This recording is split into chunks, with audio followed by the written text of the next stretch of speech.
আলোচনার টেবিলে সমাধান হচ্ছে না বলে জন আকাঙ্ক্ষা বাস্তবায়নে শান্তিপূর্ণ আন্দোলনে নেমেছে জামায়াতে ইসলামী।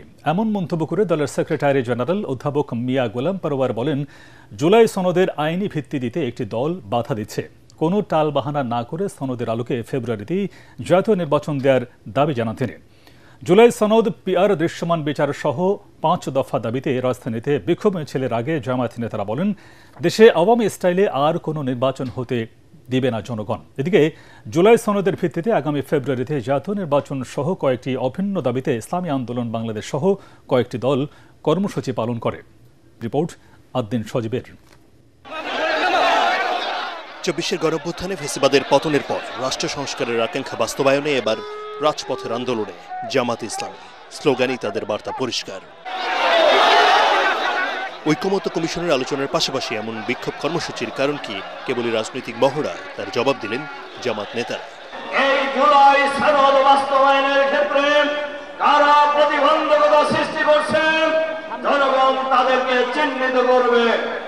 আর এই জুলাই সনদ আইনি ভিত্তি দেওয়ার ক্ষেত্রে সরকারের ভিতরে থেকে যারা ডক্টর ইউনূস সাহেবকে কুপরামর্শ দিচ্ছেন, জনগণ অতীতের নয়, তাদেরকে আগামী দিনে চিহ্নিত করবে।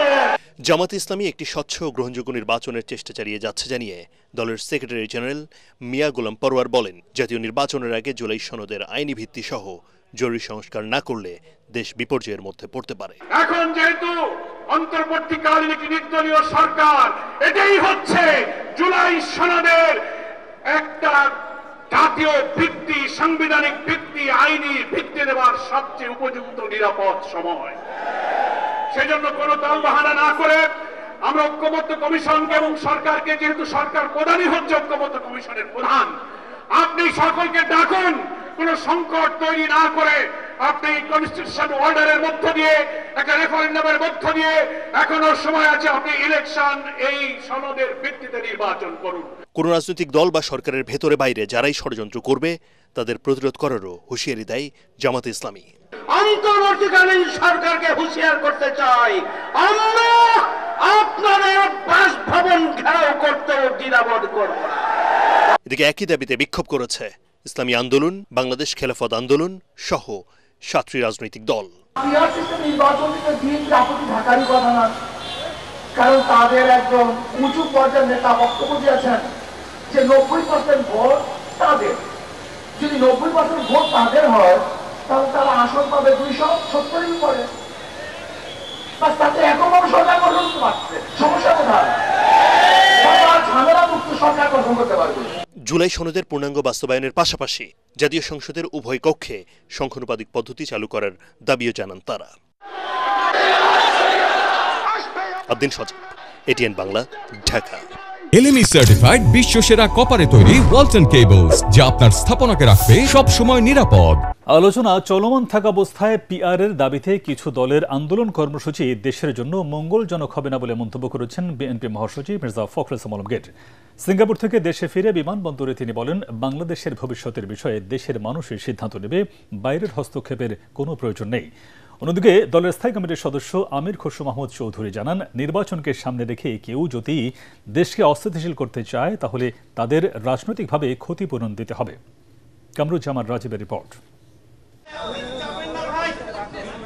চিকিৎসা শেষে সহধর্মিণীকে নিয়ে সিঙ্গাপুর থেকে দেশে ফিরে সাংবাদিকদের মুখোমুখি হন বিএনপি মহাসচিব। সাম্প্রতিক রাজনৈতিক পরিস্থিতি নিয়ে সাংবাদিকদের প্রশ্নের জবাবে তিনি বলেন, অমীমাংসিত বিষয়ে ঐক্যমত্যে পৌঁছতে যখন আলোচনা চলছে তখন হঠাৎ পিআর সহ বিভিন্ন দাবিতে ইসলামিক দলগুলোর আন্দোলন কর্মসূচির ভালো ফল হবে না।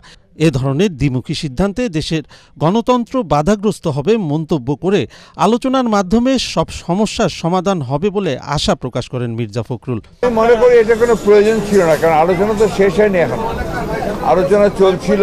আলোচনা চলা অবস্থায় এই ধরনের কর্মসূচির অর্থই হচ্ছে যে একটা অহেতুক একটা চাপ সৃষ্টি করা, যেটা আমি মনে করি যে গণতন্ত্রের জন্য শুভ নয় এবং সঠিক সিদ্ধান্ত নেওয়ার ব্যাপারেও শুভ নয়। আমরা পিআরের পক্ষে নই, কারণ আমরা মনে করি যে বাংলাদেশের পিআরের কোনো প্রয়োজনীয়তা নাই। যেটাই করা হোক সেটা জনগণের সমর্থনটা হচ্ছে সবচেয়ে বড় প্রয়োজন। জনগণের সমর্থন আসে নির্বাচনের মধ্য দিয়ে, যে পার্লামেন্ট আসে সেই পার্লামেন্টের মধ্যে সেটা আসে।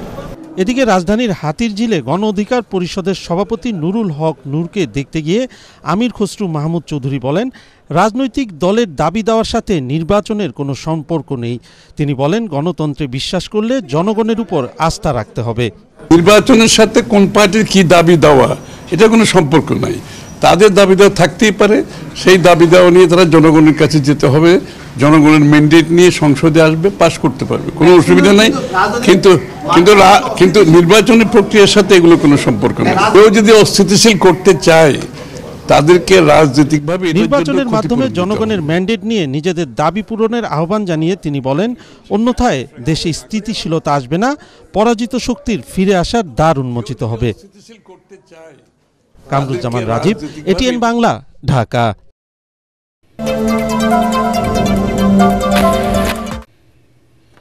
নির্বাচনে দায়িত্ব পালনে অবহেলা বা অনিয়ম করলে শাস্তির বিধান রেখে আইনের সংশোধন করছে সরকার। এ সংক্রান্ত 2টি আইনের খসড়ার চূড়ান্ত অনুমোদন দিয়েছে উপদেষ্টা পরিষদ। এছাড়া এনবিআর এর একটি আইনেরও খসড়া চূড়ান্ত অনুমোদন করা হয়েছে। রাজধানীর ফরেন সার্ভিস একাডেমিতে প্রধান উপদেষ্টার প্রেস সচিব শফিকুল আলম এসব কথা জানান। তিনি বলেন, রাজপথ নয়, রাজনৈতিক দলগুলোর মধ্যে চলমান বিরোধের নিষ্পত্তি হবে জাতীয় ঐকমত্য কমিশনে। মিজান শাহজাহানের রিপোর্ট। প্রধান উপদেষ্টা ডক্টর মোহাম্মদ ইউনূসের সভাপতিত্বে অনুষ্ঠিত হয় উপদেষ্টা পরিষদের নিয়মিত বৈঠক। এ সময় নির্বাচন কমিশনের 2টি ও জাতীয় রাজস্ব বোর্ড সংক্রান্ত একটি আইনের খসড়ার চূড়ান্ত অনুমোদন দেওয়া হয়। চলমান সংস্কার কার্যক্রমের অগ্রগতি নিয়ে আলোচনা হয় বৈঠকে। পরে ফরেন সার্ভিস একাডেমিতে প্রধান উপদেষ্টার প্রেস সচিব শফিকুল আলম জানান, বৈঠকে মন্ত্রণালয়গুলোকে নির্দেশনা দেওয়া হয়েছে কমিশন স্বপ্রণোদিত হয়ে যেসব সংস্কার করেছে সেগুলোর তালিকা করার জন্য। ৭৭টি অতি গুরুত্বপূর্ণ সংস্কারের মধ্যে 24টি অলরেডি বাস্তবায়িত হয়েছে এবং আংশিক বাস্তবায়িত হয়েছে 14টি, বাকিগুলো খুবই দ্রুত গতিতে বাস্তবায়নের পথে আছে। প্রধান উপদেষ্টা যুক্তরাষ্ট্র সফরে 4 রাজনৈতিক নেতা সফরসঙ্গী হওয়ার প্রসঙ্গে সাংবাদিকদের প্রশ্নের জবাবে প্রেস সচিব বলেন, এবারের জাতিসংঘ অধিবেশন খুবই গুরুত্বপূর্ণ। প্রধান উপদেষ্টার আমন্ত্রণেই যুক্তরাষ্ট্র সফরে সঙ্গী হচ্ছেন তারা। পলিটিক্যাল পার্টিগুলো আমাদের অংশীজন, সেই জন্য তাদেরকে চিফ অ্যাডভাইজারের আমন্ত্রণে তার সাথে যাচ্ছেন ইউনাইটেড নেশন জেনারেল অ্যাসেম্বলিতে জয়েন করার জন্য। জামাত সহ কয়েকটি দলের যুগপৎ আন্দোলন প্রসঙ্গে সরকারের এই মুখপাত্র বলেন, এসব সংকট কেটে যাবে, সিদ্ধান্ত হবে ঐকমত্য কমিশনে। এই কনসেনসাস কমিশনের সাথে পলিটিক্যাল পার্টির যে আলোচনা, সে আলোচনাই একটা সবকিছুর শান্তিপূর্ণ সমাধান দিবে। মিজান শাহজাহান, এটিএন বাংলা, ঢাকা।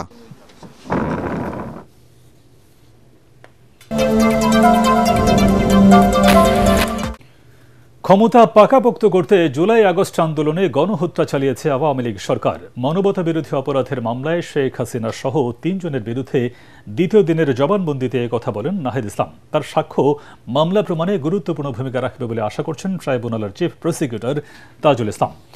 আন্তর্জাতিক অপরাধ ট্রাইব্যুনাল 1-এর চেয়ারম্যান বিচারপতি মোহাম্মদ গোলাম মুর্তজা মজুমদারের নেতৃত্বাধীন 2 সদস্যের বিচারিক প্যানেলে এই সাক্ষ্য দেন নাহিদ। তরিক ইসলামের রিপোর্ট। জুলাই গণহত্যা ও মানবতা বিরোধী অপরাধের মামলায় সাক্ষ্য দিতে দ্বিতীয় দিনের মতো আন্তর্জাতিক অপরাধ ট্রাইব্যুনালে আসেন জাতীয় নাগরিক পার্টির আহ্বায়ক নাহিদ ইসলাম।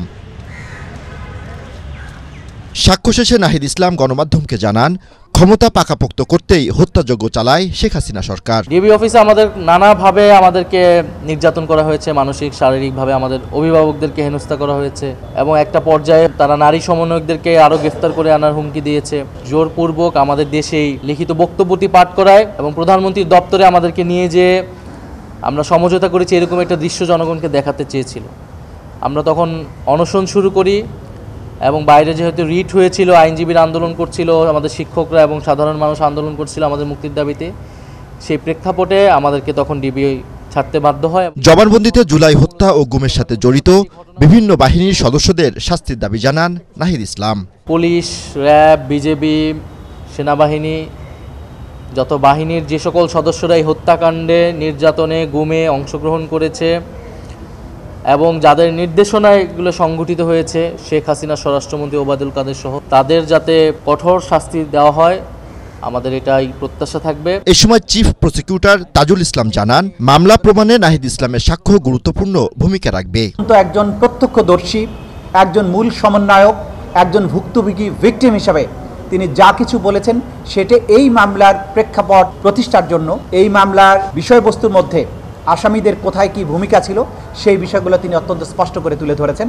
সেগুলো এই মামলা প্রমাণের ক্ষেত্রে অবশ্যই অসম্ভব রকমের গুরুত্বপূর্ণ ভূমিকা পালন করবে। এদিকে নাহিদ ইসলামকে জেরা শেষে আসামি পক্ষের আইনজীবী আমির হোসেন জানান, দেশি বিদেশি ষড়যন্ত্রের মাধ্যমে পরিকল্পিতভাবে এই আন্দোলন করা হয়েছে। তাদের একটা পূর্ব পরিকল্পিত প্ল্যান ছিল যে বৈধ সরকারকে উৎখাত করার জন্য। তরিক ইসলাম, এটিএন বাংলা, ঢাকা। সংসদীয় আসনের সীমানা নির্ধারণ নিয়ে দেশের বিভিন্ন স্থানে ভাঙচুরের ঘটনা অনাকাঙ্ক্ষিত বলে মন্তব্য করে নির্বাচন কমিশনের সিনিয়র সচিব আখতার আহমেদ বলেছেন, আদালতের সিদ্ধান্তের উপর আস্থাশীল কমিশন। নির্বাচন কমিশন ভবনে আয়োজিত সংবাদ সম্মেলনে তিনি বলেন, জাতীয় নির্বাচনকে সামনে রেখে পুরো দমে প্রস্তুত ইসি। বিস্তারিত জানাচ্ছেন সৈয়দ রিয়াজ। ত্রয়োদশ জাতীয় সংসদ নির্বাচনের সার্বিক প্রস্তুতির অগ্রগতি জানাতে সাংবাদিকদের সাথে কথা বলেন নির্বাচন কমিশনের সিনিয়র সচিব আখতার আহমেদ। জাতীয় নির্বাচন আয়োজনে কমিশন পুরোদমে প্রস্তুত উল্লেখ করে আখতার আহমেদ বলেন, নির্বাচনী সামগ্রী নিয়েও কোনো সংশয় নেই। নির্বাচন সামগ্রী নিয়ে যে সংকটে পড়ব কিনা বা সাপ্লাই লাইনটা ঠিক মতন আছে কিনা এটা নিয়ে সংশয়ের কোনো কারণ নেই। সময়ের সীমাটা আমরা নির্ধারণ করেছিলাম সেপ্টেম্বর, আমরা ইনশাল্লাহ সেটার ভিতরে যাবতীয় সামগ্রী পাচ্ছি। সীমানা নির্ধারণকে ঘিরে দেশের বিভিন্ন নির্বাচন অফিসে ভাঙচুরের বিষয়টি অনাকাঙ্ক্ষিত বলে জানান সচিব।